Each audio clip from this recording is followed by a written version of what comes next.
I've got all my tiles at the ready. So I have the mix of iridized and non-iridized, but they're the same colour. So it makes a nice reflection and not quite so flat, I guess. The way I do it for my hands, and if you have arthritis, you might find this really, really helpful. No longer do you have to worry about straight lines because this will do it for you. So I know that for each edge of my paver, I need 10 tiles. So I'm just randomly pulling them out. 3, 4, 5, 6, 7, 8, 9, 10. It's a bit long, but that's okay.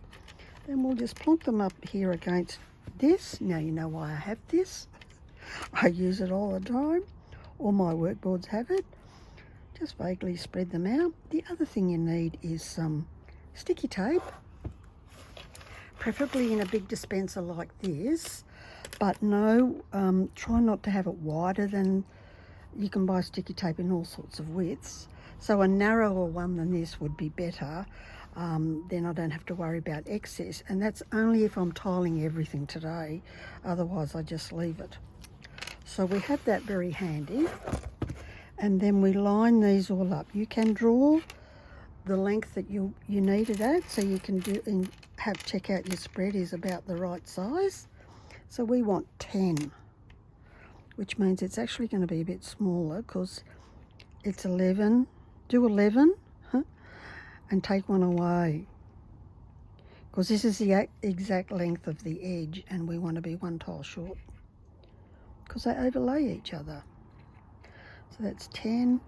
Put number 11 in there at this end. The other thing I do, because of my wobbly hands, so we of the wobbly hand brigade, is then just spread them out so they're even. With your tiles, you want them close but not touching. And the other thing I'll say is, so that you can get your pick down there to clean off any excess glue, because I'm a big excess glue user, because you don't want that poking up in your... Then you make it nice and straight. Can't get straighter than that. Peel off your big thing of sticky tape.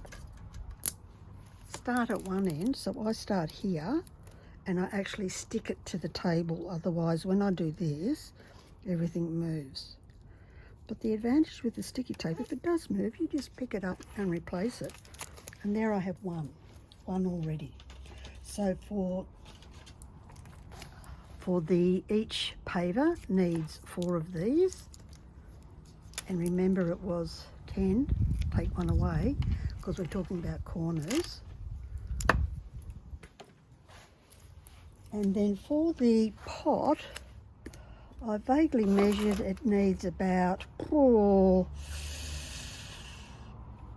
36 rounds. The other thing you want to do with these little tiles, because they are brittle and we toss them around in our bags and they get tossed when they're travelling, they might end up with a little chip in one of the corners, so just check them. This one's all right because it'll be underneath and you won't see it. So that's okay, we don't worry about that. If you're making petals, you also don't worry about that because you'll cut it off. The other thing is, did I get everything straight? I think this one's not quite straight. So what I'll do is peel that off, just put it there, and then realign it. You can see my wobbly hands, it's not happening. I have another go. I do say warts and all. So we'll put it back here. I'm not in pain today, I'm just wobbly. Yeah, we get it in the right spot. So go away and make, no, I didn't. We're going to be here till dinner time. It's because the camera's in the way, I'm going to blame the camera. It's fine now. So I'll go away and make them all, and then we'll come back and have a look at how I'm going to glue them to each item. So one is going to be silicone, 2 are going to be silicone, and 1 is going to be on the mesh, because we haven't got to sticking yet. That'll come last, absolutely last, after everything is done. So enjoy making your border, whichever one you choose, and have them ready for adhering. Some people call this particular method that I'm using I didn't know it was a method when I thought I dreamt it up all by myself. Probably the better one is the double direct. However, if this was brown paper, we would call it indirect, because you put the glue on the substrate, then you put everything in place. So it depends. Let's forget all about the terms. It just does everyone's head in. We'll just call this the nifty sticky tape method.